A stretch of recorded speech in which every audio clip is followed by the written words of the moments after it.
Hello folks, and welcome to another edition of Draken's Dungeon, showcasing Polyphony Digital's most deadly creation, the F3500-A.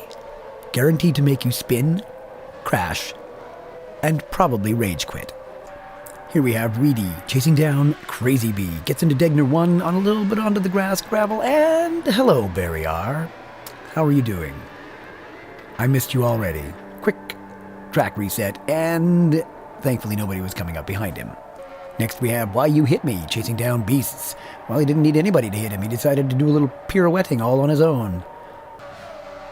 Here we have me, Adamson, and Timmer49.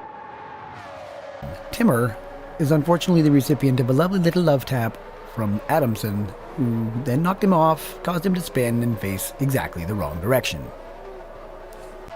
You remember Beasts, the guy who was being chased down by Why You Hit Me? Well, he decided that the F3500 was in fact a big giant truck and needed to be taken for buying. Not wise. So he finally got himself kind of straightened out, but decided, you know what, that was a lot of fun. Let's try that again. Live and learn, dude. Live and learn. And here's Timmer again, a little bit overshot on the hairpin, spins backwards, and then decides, I'm just going to drive straight into the wall. Because that's what you do after you spin the car backwards, isn't it? He gets going again, gets himself out of the hairpin and heading down towards Spoon, but with bad tires he gets a little on the grass, which sucks him completely on the grass, onto the gravel, into the wall, and you know what, I'm just going to get my money's worth and drive on both sides of the track to hell with the asphalt. And no, I am not immune to the shenanigans. Wide at Degner 2 onto the gravel end, I spin. The guy behind me decided he really wanted to know what was going on in that conversation between me and Barry R. I left him to it. And from on board we have that guy who decided to find out what was going on between me and Barry R. Ouch. Crunch. At least he got going a lot sooner than I did. Oh look, it's me again, coming through the hairpin, and just decided to keep turning left on that straight. Crunch. And here we have Dead Last Dave, who is not actually dead last, though he was working on it. And here we have Crazy Bee coming through the bus stop chicane at the end of the lap, and he gets a bit distracted by or tries to kill RTG, and either way he ends up in the pit barrier. This guy was having absolutely no luck. Later in the race he decided, you know what, let's just go into the pits and not hit the pit barrier. I don't need tires, don't need fuel, just felt like taking a break. If you're curious to know what happened with RTG in terms of why he caused such a kerfuffle for Crazy Bee, well, this is his own shenanigans. Coming through the bus stop, gets a little wide, spins, decides, you know what, this going backwards thing is really cool. I'm going to take the backwards scenic route all across the gravel, into the wall, back across the gravel, all the way across the track, into the pit lane, and then I'm finally going to get myself going just in time to screw Crazy Bee and cause him to spin. Here we have Reedy flying down the pit straight, on his way to turn 1 at full maximum velocity. Decides to turn in for turn 1 a little early, oops, and then go a little wide, and a lot wide, and hit the wall, and folks, this is exactly how you don't do turn 1 and 2. Reedy gets going again and he's ghosted, but he gets unghosted just in time for RTG to tag him. RTG goes off. Reedy does a perfect 360 no-scope, and because RTG went off, Reedy gets a penalty. Confused? You should be. So let's have a look at that from RTG's perspective. Again, powering down the pit straight into turn 1, beautiful. Turn 2, beautiful. But there's a Reedy in the way, crunch. So he spins off, ends up facing the wrong direction. I guess because Reedy was still going in the right direction, he was the one at fault? I guess? And we have Magic Man 13, who proved he is in fact magic. He's a magic man. He can spin that car like nobody can. Oh! Beast's coming through the hairpin. I think he saw what I did earlier and decided he wanted to try it, but he wanted to put a little extra flair into it. Smash the front end, and then back across the track and smash the rear end as well. And here is Beasts again, directly following the hairpin shenanigans going through Spoon. He has another spin. Very nice. Magic Man 13 showing that he has even more tricks up his sleeve.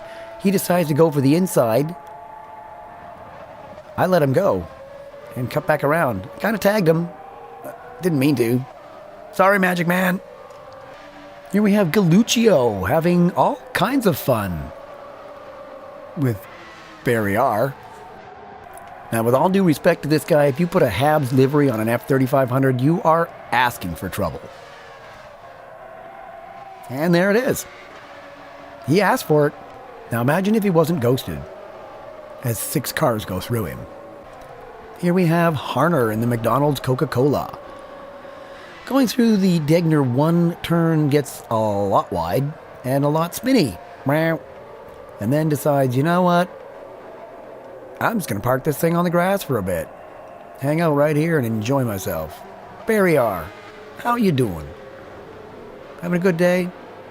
Good to hear. I should probably get back to the racing. All right. See ya.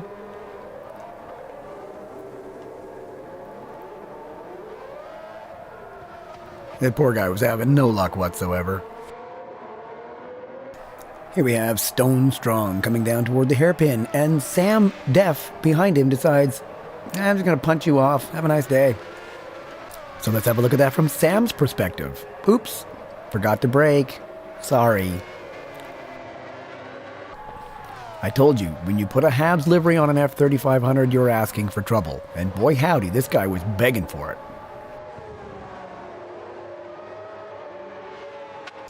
Next we have the Red Bull liveried F3500 of AGRT Chase.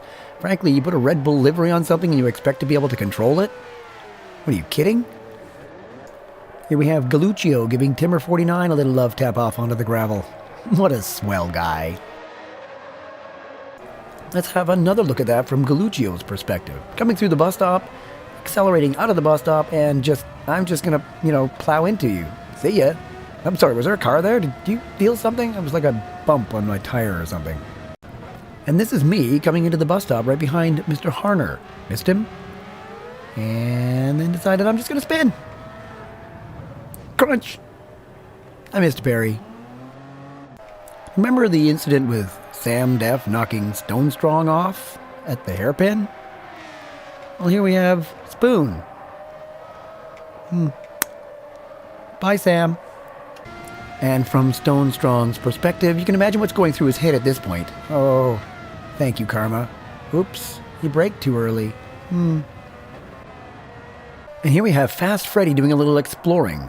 The grass, the gravel, the other grass. Here we have Sam Def in behind Stone Strong, and you're probably thinking, uh-oh, revenge. Not so much.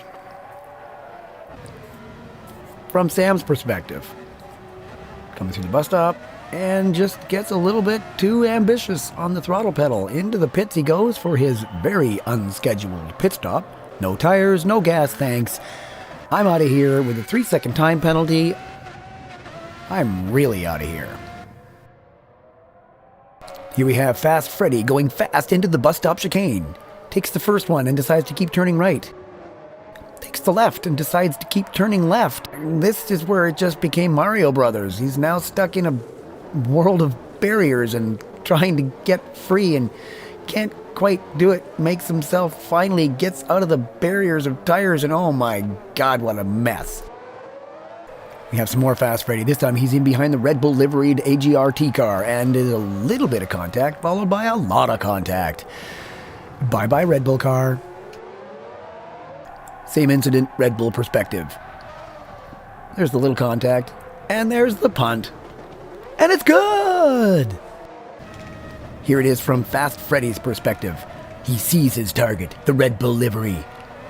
He sees his target get squirrely. He sees his target get close. He sees his target move across in front of him in the braking zone and get punted. He no longer sees his target. Remember how I said this guy was having absolutely no luck at all?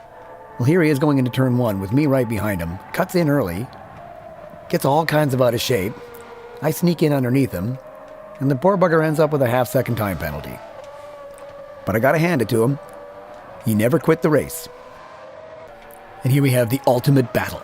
The Red Bull liveried car versus The Habs liveried car. One is uncontrollable, and one is just destined for doom.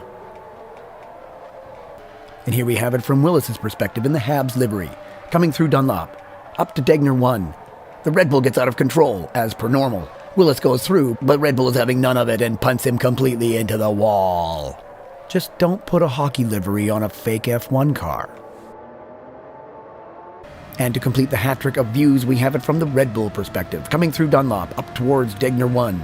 Goes through Degner 1 a little quick and ends up off the track. Rejoins as unsafely as you can imagine and decides he's playing football. Puntaroo. And just to show that your luck can't possibly be as bad as you think it is, here we have Timmer49 picking up another half-second time penalty. But again, he served his penalty and he finished this absolute nightmare of a race. And this concludes episode 2 of Draken's Dungeon and the crazy drivers you find on track. Thanks so much for watching. If you liked it, drop a like and have yourselves an awesome day. I'll catch you next time. Peace.